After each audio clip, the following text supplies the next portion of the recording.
This guy's throwing some beautiful rhetoric at you, some science, and then how does the story go? Abu Hurairah, radiallahu anh, where he says that the certain amount of zina is written for every human being. The zina of the eye. And without exception, every one of them was deeply involved in pornography. Today, when you see some people who are going down that route, do you ever call them out directly and say... The most important thing that your children need to be doing is practicing Islam. Because they're saying on one end, you'll have a faith crisis, but then they're saying watch more. Well, why didn't he just say, oh, well, you can just go masturbate. You know, just go do that and you'll be okay.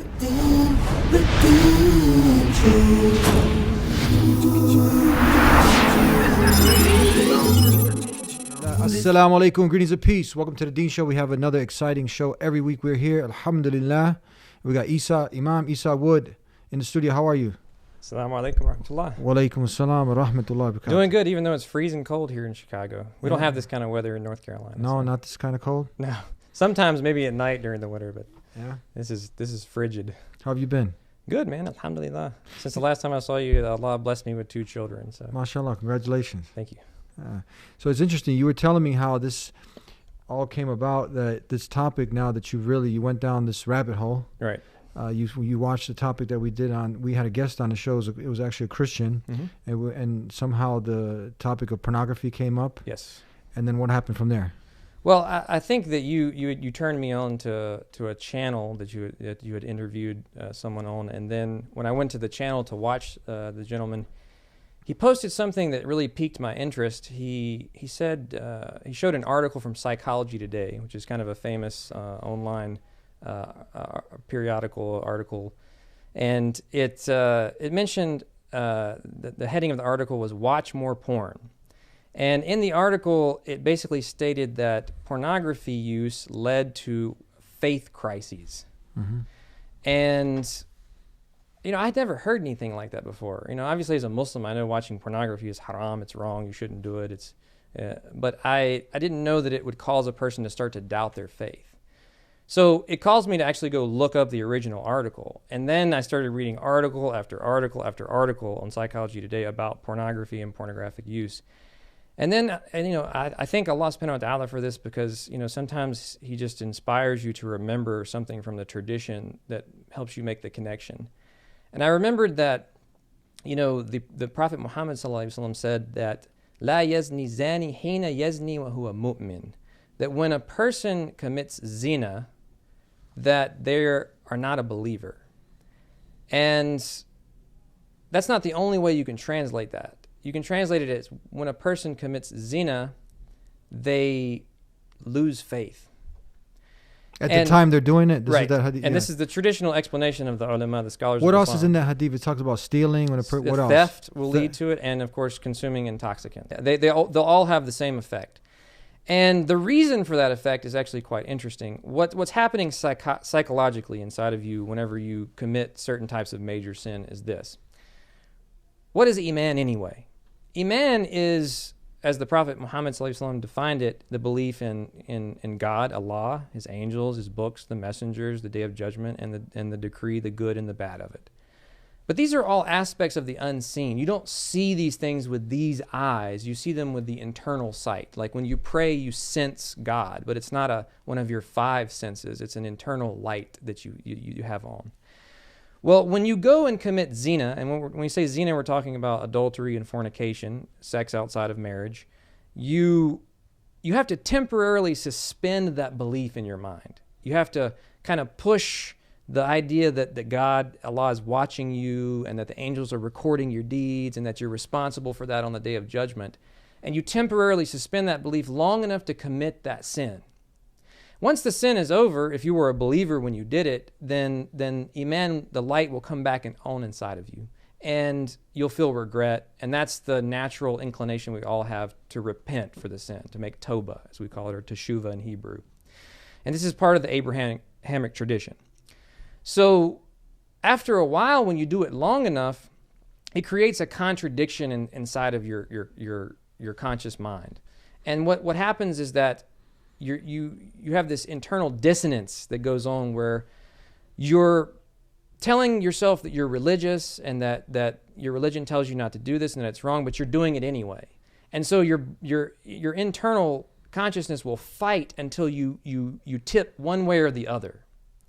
And that's actually what these psychologists have discovered also, that pornography use does this. Now, pornography isn't zina of the private parts. You're not going and getting another person and committing an act of sex with them. But the Prophet didn't limit zina to that. There's another hadith from the same narrator, Abu Hurairah radiallahu anh, where he says that the certain amount of zina is written for every human being. The zina of the eye, which is to lustfully stare at things. The zina of the ear, which is to listen to sexually explicit language. The zina of the tongue, which is to say sexually explicit things. The zina of the hand, which is to touch something in a sexually explicit way. And then finally, the zina of the feet, which is to go to the places where zina are committed. Well, pornography is at least three of those. The zina of the eye. At least three, huh? Yeah, the zina of the eye, the ear, and the hand, because those are the things involved in it. And then eventually it's going to lead you most likely to the fourth one. Eventually it's going to lead you to the next step, to committing the actual act. Yeah. I mean, it will do that, but even if it didn't, it's still the zina that will cause faith to leave you. Yeah. And subhanAllah, when I did the research on pornography use in the world today, it is so ubiquitous. I mean, it's 90% of American people are watching it. Is that now the number one addiction is porn? Well, I mean, I can't say that it's the number one addiction, because even psychologists don't officially come out and say that it's an addiction, even though we have Sexaholics Anonymous, just like we have Narcotics Anonymous and Alcoholics Anonymous. And I personally know people who have been and are addicted to pornography, and they'll admit it. But what's interesting, and even they point this out in their papers, is that people who are less religious, like atheists, agnostics, and the so-called none category, non-affiliated, they don't tend to see a problem with their pornography use. Mm-hmm. It's religious people who do. Buddhists, Hindus, Christians, Muslims are the types of people that when they use pornography, they feel bad about it. And they feel regret after they've done it. Yeah.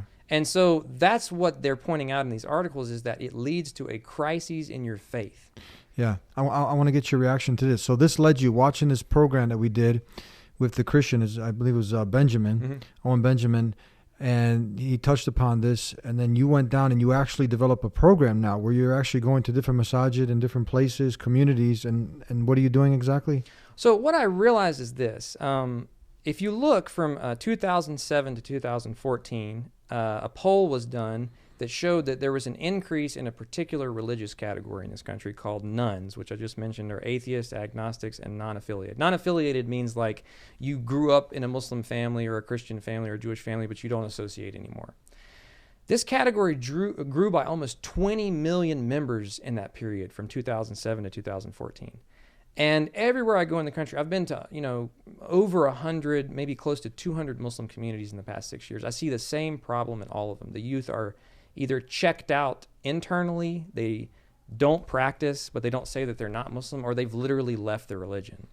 And this is like a modern phenomenon. So when I discovered this thing about pornography and how ubiquitous the use of it was, I realized, hold on a second. It's affecting our community, it's affecting the Christian community, the Jewish community, and it's the reason I believe that so many people are losing faith today. And so I developed a program where I come into Muslim communities and I teach about this epidemic problem of pornography use, and especially amongst even religious people. They say even as high as 50% of pastors in the Christian church admit to having pornography issues.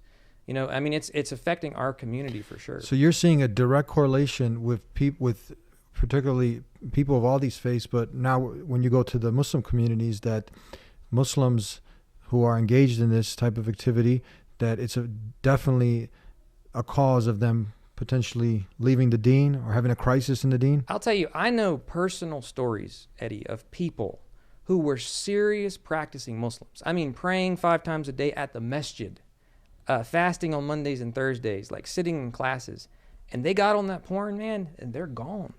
They don't practice anymore. Yeah. And I know it was the porn because these particular people admitted to having problems with it before. Yeah. And I recognized that, like, for example, in one of their cases, it was somebody who didn't have access to the internet, and they were a really serious practicing Muslim. And then all of a sudden they got a brand new laptop, and man, they disappeared. Yeah. And I know people who admitted to me of having... What's the age range here usually? that you're Man, your experience? This is the saddest part of all.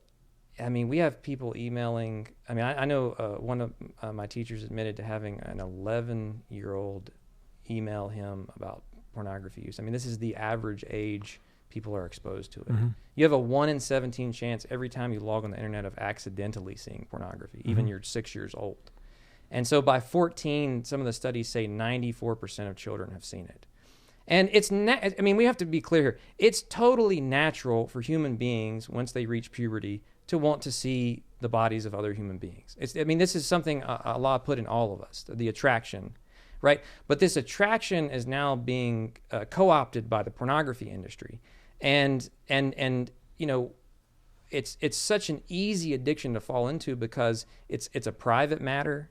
You know, you're doing it alone by yourself with your now smartphone. It used to be laptops and DVDs and VHS cassettes back in the day, but now it's like anyone can access it anytime on their phone, and you're doing it alone, and no one is talking about. I mean, it's a political issue that no one even cares about. Do you think we're talking about it enough, the community? No, and that's why I teach this class, you know. Because this is I mean, it's just common sense. I mean, what you're saying, I like the way you made the connection here, is that, and let's touch upon that again. You mentioned because psychologists, they're admitting that this will destroy your faith, and then you're saying just get rid of the faith. Yeah. Get rid of your religion. Get rid of pretty much Islam. Yeah. So you don't have that guilt. Yeah.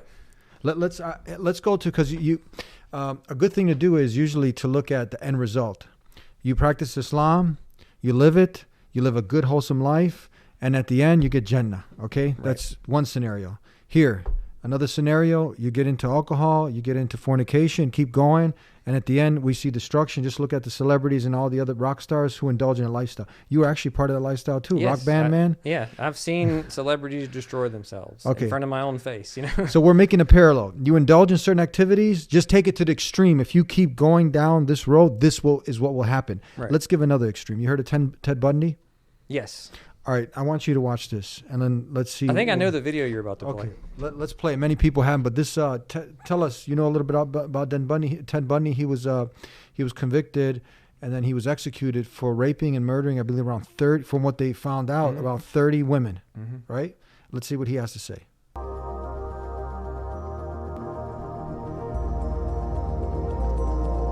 So this is the day before he got executed.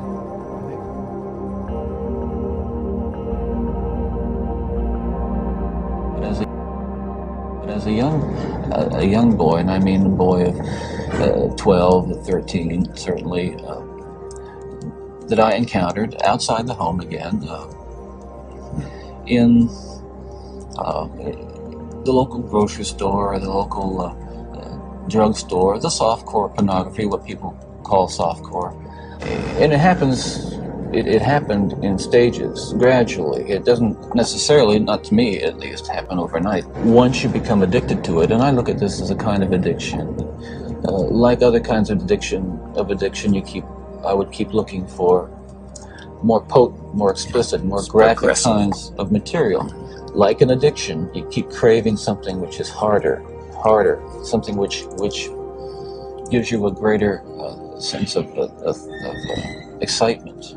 Again, I'm talking from personal experience, hard, real personal experience. The most damaging kinds of pornography are those that involve violence and sexual violence. Some people would say that, well, I've seen that stuff and it doesn't do anything to me. I wasn't a pervert in the sense that, you know, people look at somebody and say, I know there's something wrong with him, and just tell. I mean, I was essentially a normal person. I had good friends. I led a normal life, except for this one small but very potent and very destructive segment of it that I kept very secret and very close to myself and didn't let anybody know about it. I'm no social scientist, and I haven't done a survey. I mean, I don't pretend that I know what John Q. Citizen thinks about this. But I've lived in prison for a long time now. And I've met a lot of men who were motivated to commit violence just like me. And without exception, every one of them was deeply involved in pornography, without question, without exception, deeply influenced and consumed by an addiction to pornography.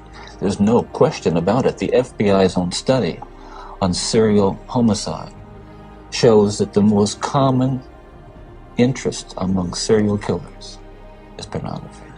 And pornography can reach out and snatch a kid out of any house today. He snatched me out of my home. It snatched me out of my home 20, 30 years ago.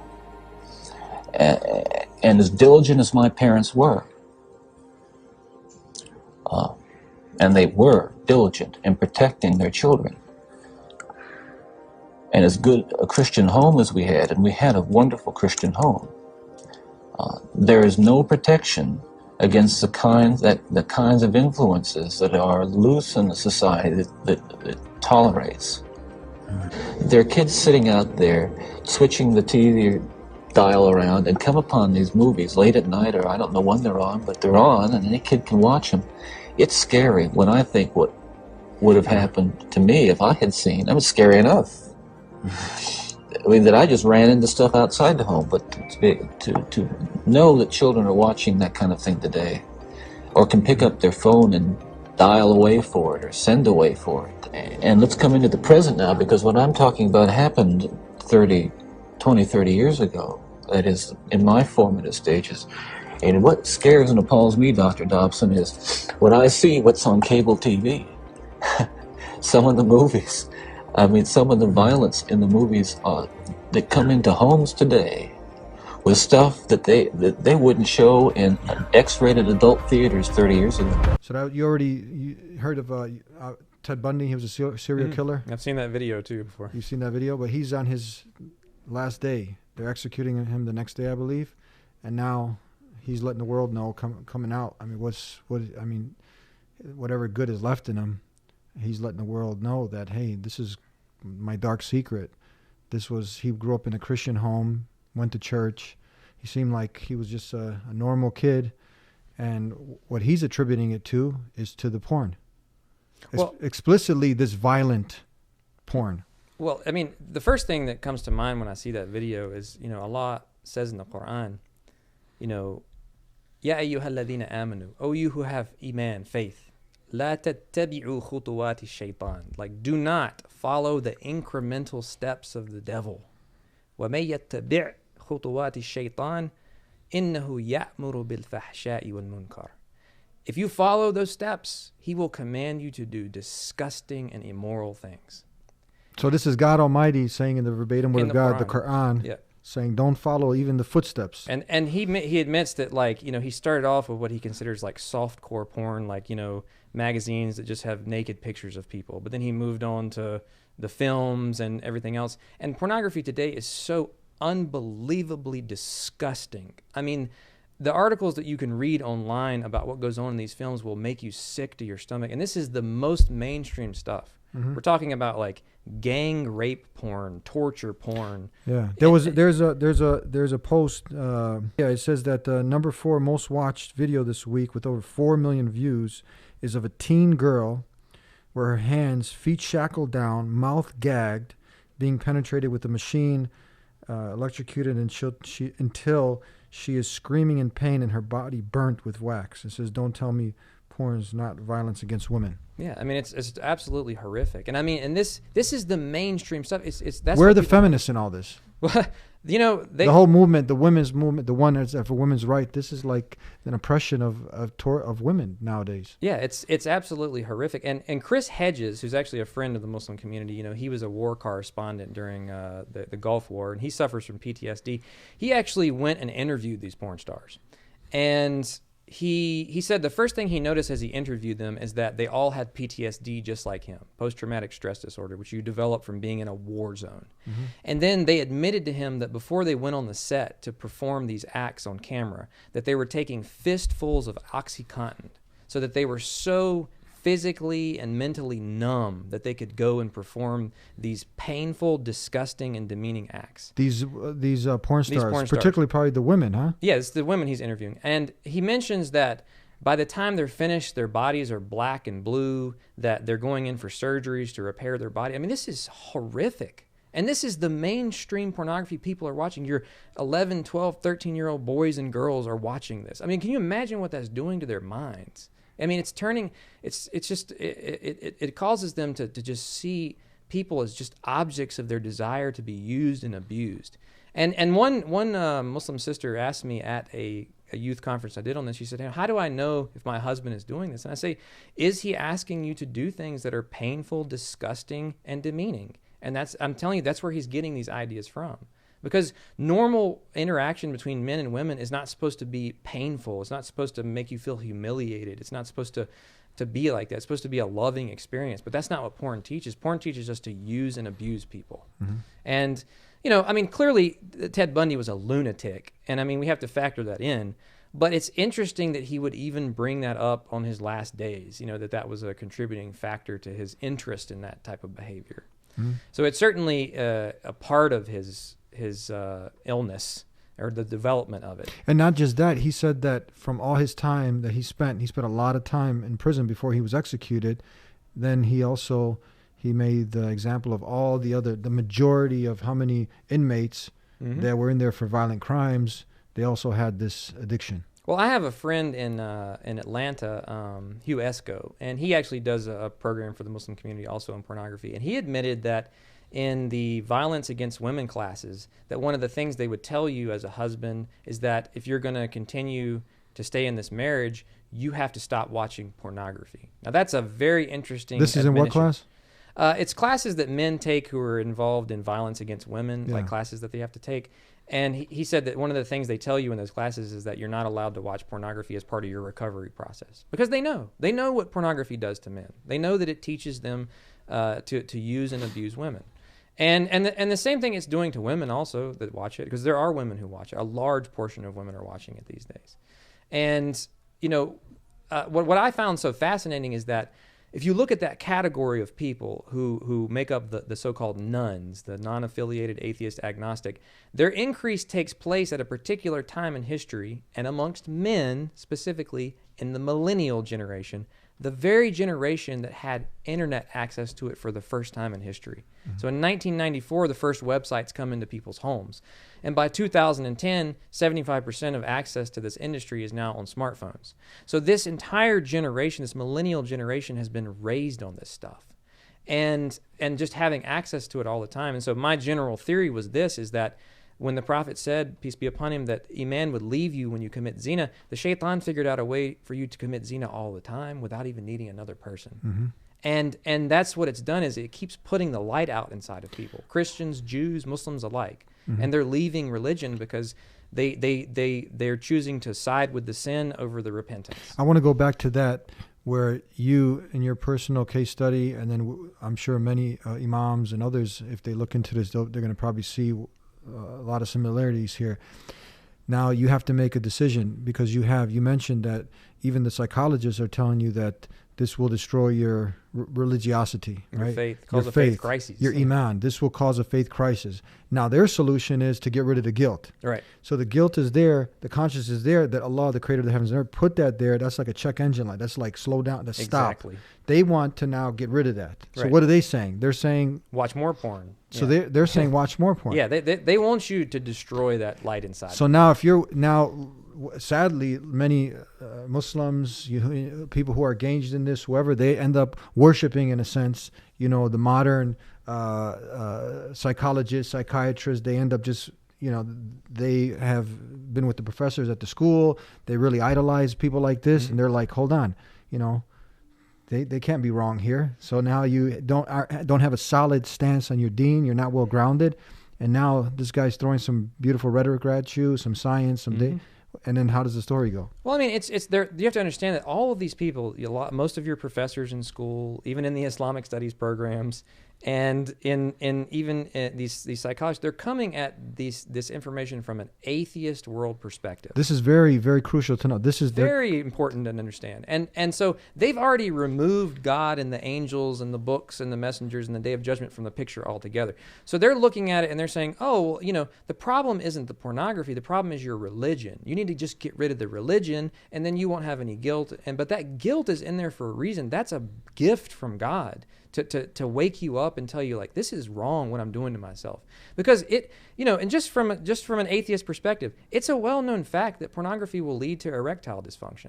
It will lead to you not being able to have a proper relationship with another person.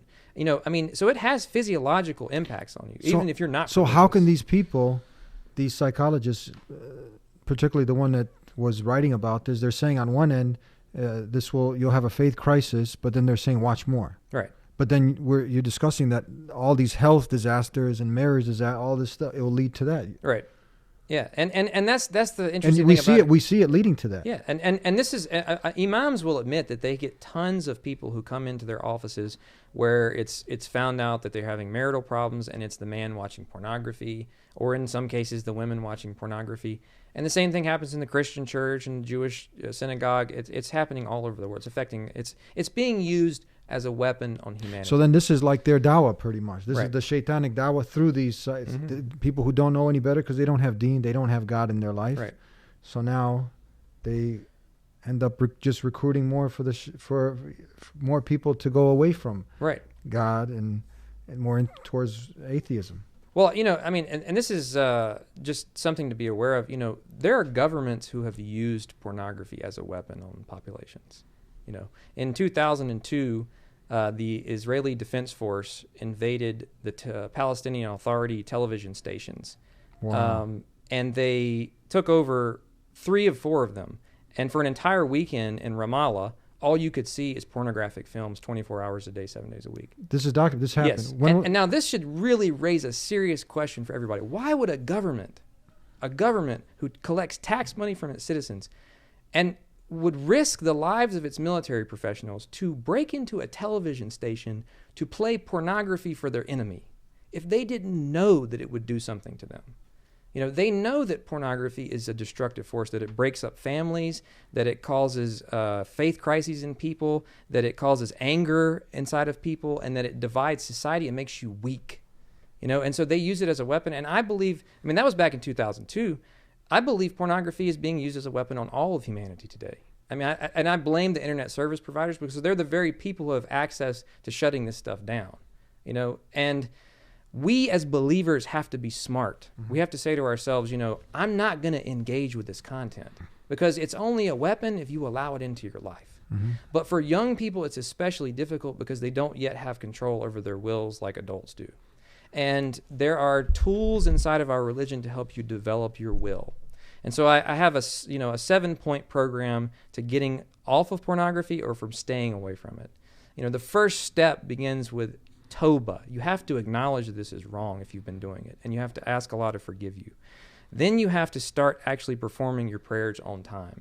If I had to say the number one thing I see in a lot of people who've left Islam is that they stop praying. And that's exactly what pornography does to you. It puts you in a state of janaba. And then you have to go take a ghusl so you can pray. Well, that's what the shaitan wants you to do. He wants you to be in janaba all the time so you eventually just don't pray. You miss prayers. And so you have to start praying on time. But then you have to start doing things like voluntary fasting because the Prophet recommended voluntary fasting for people who weren't married yet. And this is one of the most important tools because this is one of the things in the Quran Allah clearly explains to you why He prescribed this. Ya ayyuhalladhina amanu kutiba alaykum as-siyam kama kutiba ala alladhina min qablikum la'allakum tattaqun. That fasting is a tool that God has given you to increase your consciousness of Him. And so whenever you fast, it's one of the types of ibadah that really it turns that light of Allah and the angels and everything on inside of you in a very powerful way. Then you have to be a person of dhikr. You know, Allah says in the Quran that one of the shaitan's plans for you is yasuddahum an dhikrillah wa anis salah. That he wants you to abandon remembering Him, remembering God, and abandoning your prayer. So you have to be a person who, you know, in the morning and in the evening, you say all the awrad, the things that the Prophet recommended, the last 3 chapters of the Quran, the different protective dua, you know, supplications that you say. You have to be a person who does this. And you have to be a person who's around good people. You know, you have to, the Quran tells us all the time to be part of a jama'ah, be a part of a group of believers, be around a salihun, you know, people who are righteous. Because they're not going to be people who are going to try and get you to do this stuff. A lot of pornography spreads because a friend shows a friend or someone, you know, wants you to go to a website and look at something.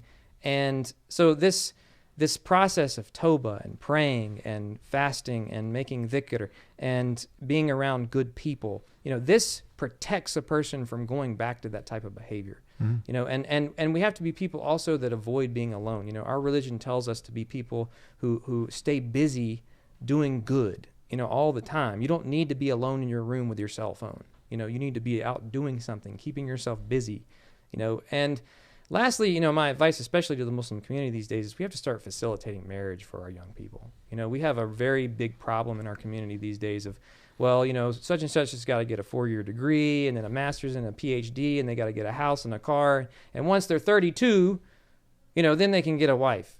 And this is unrealistic in this modern world. I mean, we have people walking around today dressed worse than prostitutes used to dress in the 1950s.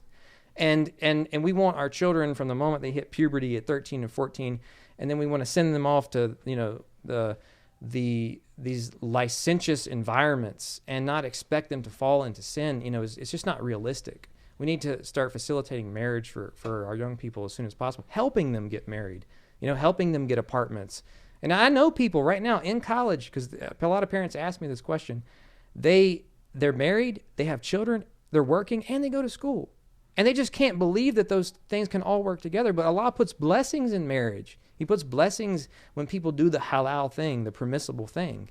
And we need to get out of this mentality that if I marry my child young at 18, 19 years old, this is going to destroy their education or destroy their...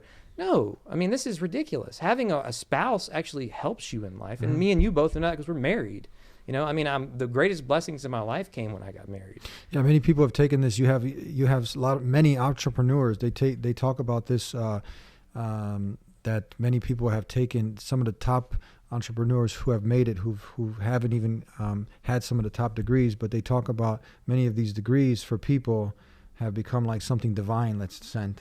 Achieving this particular degree from the school. And then you sacrifice in many cases. Islam is nothing.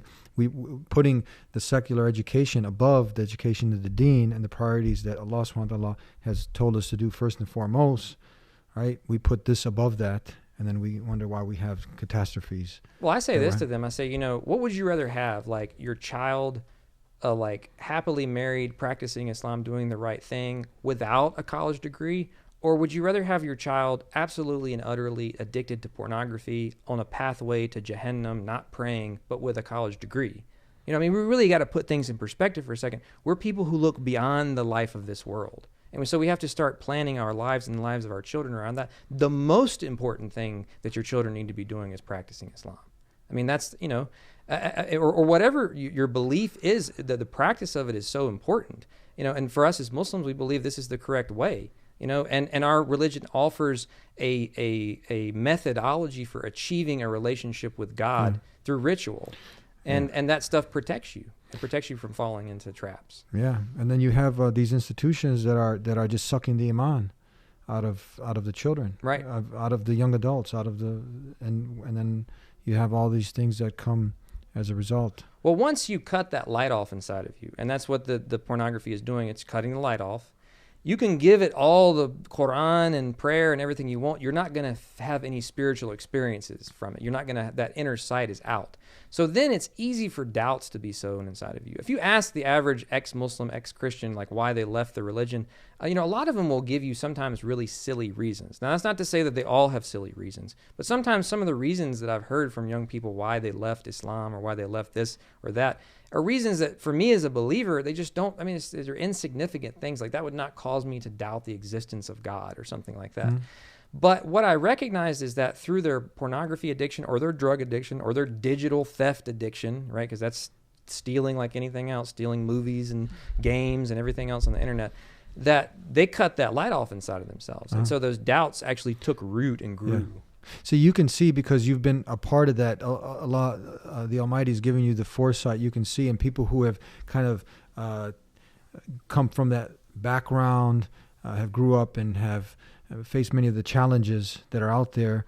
When you talk to someone, your average person maybe talks to them, and then this person who's having this doubt, for instance, the facade, the front that he comes with, he'll try to come intellectually. He'll try to repeat some things that he's heard from a professor, this, that, and the other. But when you start digging, when you start digging, Right.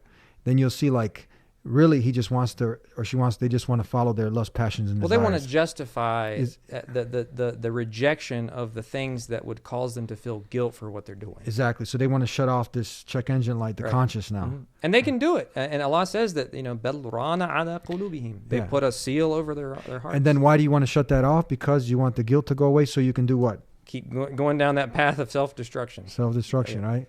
So then it doesn't really come down to, yeah, you can have doubts, but Islam answers all those doubts, legitimate doubts. But really, at the end of the day, this is one of those things that you've seen is the following the lusts and passions and desires in the porn. Mhm. And this is what you're seeing we need to talk more about. You're seeing that this is destroying people's iman, and many people are leaving the deen because Right. of this addiction. Yeah, I mean, and when you look at the numbers, and I'm just being honest, it's so staggering how many. I mean, it's literally everybody you know almost that's watching it. It may not be that they're watching it every day or even every month, but according to this to the studies that have been done, it only takes one viewing of pornography to start to change the way people think. And as one brother put it, our mind is like a hard drive. You can't just delete these files off. And Allah tells us very clearly in the Quran, especially to men, زُيِّنَ لِلنَّاسِ حُبُّ الشَّهَوَاتِ مِنَ النِّسَاءِ, that the number one thing on your list of desires for men is going to be the attraction to women. And so those images of these women in these films is going to stay on your hard drive. Now, with time and recovery and dhikr and all the things I mentioned, it'll start to be put in a file, and then that file will be compressed, and then you won't have access to it as easily in your mind anymore. But it's almost impossible to get those images out of your mind. Mm-hmm. And that's what the shaitan wants. He gives you the device so that he can inject the malware in you, and then once that's in you, it's in you all the time, and it's putting you in that state of mind all the time, and your reproductive system is just on all the time. And that's not a state that we want religious people to be in. Yeah, and it has to be. That has its place, but if this industry, it has to be, like you're saying, they don't admit it, some psychologists, but I mean, this is statistically, it's the number one addiction, because look how much money just is generating. It's more almost $100 billion a year. More than football, basketball, all of these. Yeah. Getting more hits than Amazon and Twitter and Netflix combined. Combined. Yeah. So the kind of money, that means you got to have the people who are paying for this out there, and that's going to lead to that addiction. And people ask all the time, like, why is it so easily accessible? It's because they don't have to charge for it. They can just put ads up on the page while you're watching it, and then the advertisers are where they're getting all the revenue. Mm-hmm. And that's what makes it so awful, is that it's so easily accessible to people. Yeah. Never in the history of mankind have we had this fitna on humanity, where people are watching other people commit zina, in just massive numbers. And this is having such a drastic effect. And I fear for the Muslim world. Right now, the Muslim world is not in the top 20 countries. It's mainly European countries and Western countries, so to speak, that have the highest numbers. But as the internet becomes more and more accessible to people, and these smartphones and are in the hands of everybody, I fear for the Muslim world if those ulama in those places don't start speaking about this and the dangers of it and what it does to people. Because, that, like I said, it's being used as a weapon on religious people, I believe. Inshallah, this can be a catalyst where we can get more people motivated. That's my hope. That was my full intention for coming here today. To get the word out. Start more imams, more spiritual leaders, from every faith group can start joining together. This is one thing to work together on, to try to. And by the way, this is something that Muslims can work across religious boundaries. We can unite with the true believing Christian and Jewish and Buddhist and Muslim world on at least fighting this evil. You know what I mean? Because this is primarily not promoted by people from amongst us. We have, unfortunately, people from amongst us in the industry. Unfortunately, some of the most popular ones are even from our community. But, those people are definitely not part of the religious group of us.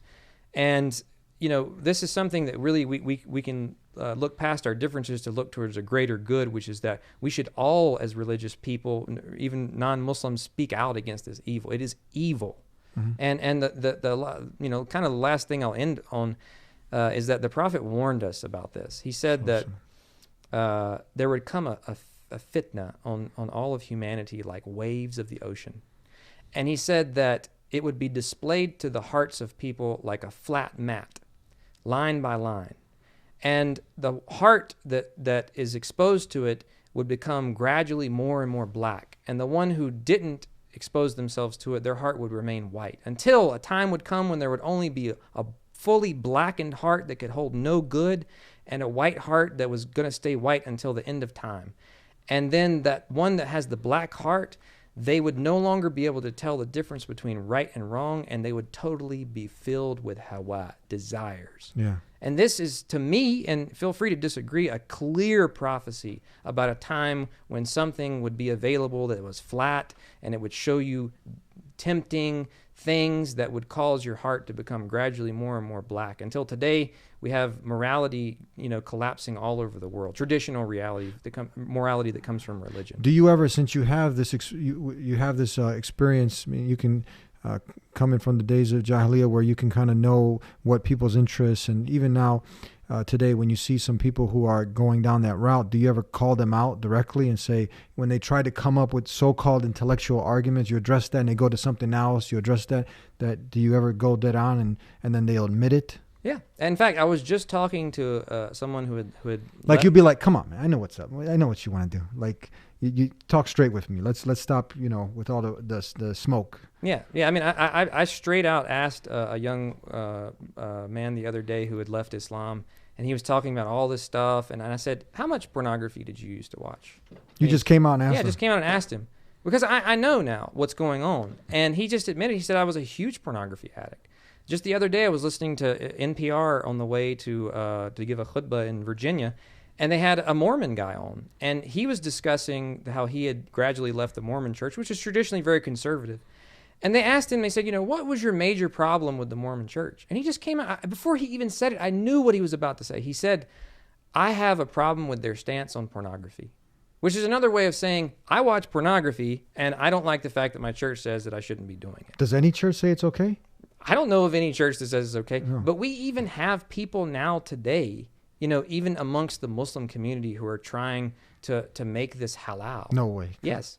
And they're doing it in incremental steps, by trying to gradually, one after another, to say that these things, are not explicitly forbidden in the religion. And we really, we have. You've come across such people? Yeah, I mean, it starts off. What I've seen is them coming on shows and on YouTube channels and saying, for example, oh, there's nothing wrong with masturbation. It's not explicitly forbidden in the religion. But yet we know that the companions didn't do this. We know that the prophets didn't do this. I mean, we know that, because if it was something that we were supposed to do, they would have told us to do it. We even have one tradition where the companions are out with the prophet, and they're doing a campaign with him, and they don't have their wives with him, and they come to the prophet and they say, "Oh, messenger of God, should we castrate ourselves?" And then he tells them, no, of course you shouldn't do something like that. Well, why didn't he just say, oh, well, you can just go masturbate. Just go do that and you'll be okay. That was a perfect opportunity for him to teach us that was something to do, but he never did. And so, it starts off with that, and then it just moves on and on and on, and we have to put a stop to this. Anytime we have scholars and stuff trying to make these things that we just intrinsically know are not right. Allah says in the Quran, فَمَنِ ابْتَغَى وَرَاءَ ذَلِكَ فَأُولَٰئِكَ هُمُ الْعَادُونَ. Anyone who seeks a way outside of marriage to fulfill their sexual desires, that person is transgressing the limits of Allah. And what's interesting about that word al-adun is it's related to aggressing against Allah's limits. You become a person filled with aggression. And so today you have so many people who've allowed the pornography into their hearts. They become angry, just like Ted Bundy was mentioning, all these people in prison filled with anger and rage, because that's where they get it from. The pornography causes you to start hating God, hate yourself, hate the institutions you're a part of. It just fills people with rage. And what do we see today? A world filled with rage and a world filled with pornography addicts. And I'm just trying to make the connections. I could be wrong, and I'll admit that, and people can feel free to disagree with me. But I'm seriously seeing a connection between these things. I mean, it's not, you don't have to be Sherlock Holmes. Well, and people want all kinds of scientific studies and stuff. And I say, just go read these articles on Psychology Today and you'll see, Yeah, we had an insider right here. This guy on his dying bed. and he's talking about even FBI reports, Ted Bundy. He's talking all these different serial killers in the prisons, and they all. I mean, what else do you expect? I mean, from such an evil, abhorrent act, other than more evil. Right. Yeah. It definitely doesn't breed any good in your life. You're much better off getting married and having a family. And that's another reason why they want porn so prevalent, is so people aren't starting families, people aren't getting together and doing the things that are halal, because those are the things that will bring you real joy. Yeah. There's nothing wrong with sex. There's nothing wrong with enjoying the pleasures that Allah has put into this world. But there's a halal way to do that. And that's the avenue you need to focus your attention on. It's not all of the other ways, because there's lots of other ways, but those ways lead to spiritual, mental, and physical destruction. And that's just reality. You can accept it or you can reject it, but it doesn't change the fact that that's how things are. Yeah. Last thing I want to ask you, it's real scary now when you talk about the access. What can we do for the children who are having access to some of these phones and internet now? What do you advise the parents? Well, this is the toughest one, because my own personal way of dealing with this is probably very different than most people. I don't have television in my home. I don't have laptops open and desktop computers on where people, no one's going to have a phone alone in their room. That kind of stuff. I feel like when you hand a child an iPad and a smartphone and a laptop for them to have alone in their room, you're handing them a loaded weapon to shoot their man in the head. Yeah. And a lot of parents are not realizing what they're doing, but it's just, it's so easily accessible for them. So what do you do in a specific case where the schools, even Islamic schools, they're making the kids get the iPads because they're doing the testing, and much of the curriculum is on through the internet, through these devices? Well, so there's a few things you can do. If you can't get the devices out of their hands and out of your life, then you have to make them only public devices. You can only have them in the home in public rooms. The living room, and the screen has to be facing where parents can see at all times. You can't have these things alone, and no one can have these things alone in their rooms. And then there's filters that can be installed on these to filter out a lot of the content. But the most important thing is to teach them early about this stuff. I mean, you can teach even very young children in a way and using language appropriate for them that, hey, there's pictures and videos that are out there of people without their clothes on, doing things alone together that are not that are evil and wrong. And if you come across these things, and chances are they will, let's just be realistic. The first thing you do is shut it down and leave the room. Just shut your laptop down, cut your phone off, walk away, and tell somebody what happened. And if it's a friend trying to get you to watch it or something, immediately just get out of that situation if you can. Because if you can just prevent yourself from ever allowing it into your heart, like staring at it and deriving pleasure from it, but the real thing you should do is be disgusted by it. The first time you see it, just immediately just say that this is wrong, and that's how you prevent yourself from going down that path.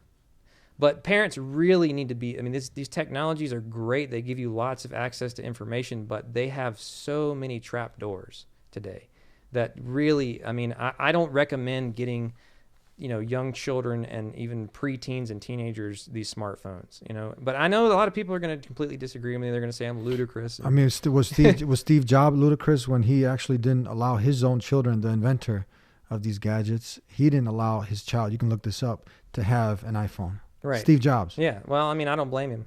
But he's the inventor, so he's prohibiting his kids. Was he crazy? No. But he knew the danger that was potentially could affect his children. Right. Did you know about that? No, I didn't actually. Yeah, that's fascinating. Look it up. Yeah. Well, there's a lot of people that know and understand what I'm saying, and even people have said, like if I find out my children are involved in this stuff, then I'm just going to cut the internet off, and I don't care how much I have to suffer, because they know once you get on that stuff, man, it will ruin your life. And that's the reality of it. It's either the technology and you letting your children alone with it to babysit them, which is what unfortunately we do to them today. It's a form of child abuse to me, but this technology is going to destroy the hearts of your children and eventually their iman, and that's the worst thing ever.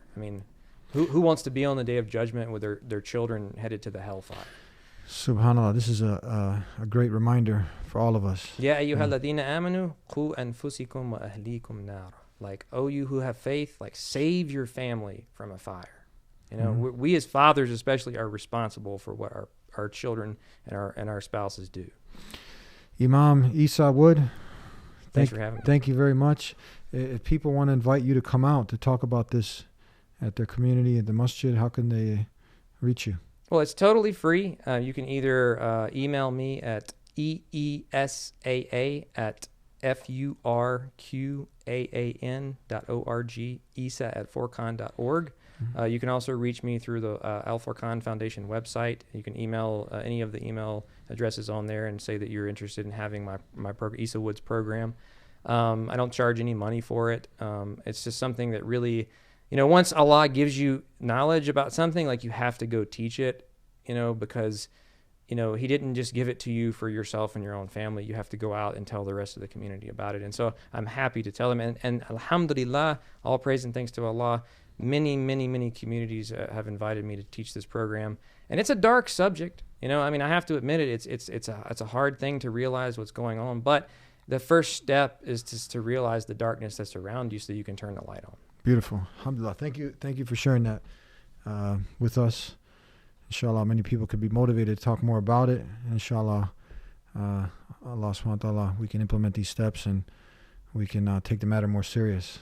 So we can do like Allah, the Almighty, told us to save ourselves and our families from the hellfire. Exactly. So when we know our enemy, that we can be better prepared. And that enemy to mankind is the shaitan and the shaitanic forces. And this is one of those tools that the dark forces, the satanic forces are using. And that's of this porn and all those things that come with it. So we need to protect ourselves, protect our families. And I hope you benefit from this. We'll see you next time, inshallah, God willing. Continue to tune in here to The Deen Show. Subscribe if you haven't already. We'll see you next time, inshallah, God willing. Until then, peace be with you. Assalamu alaikum. This is the Deen Show. This is the Deen Show. This is the Deen Show.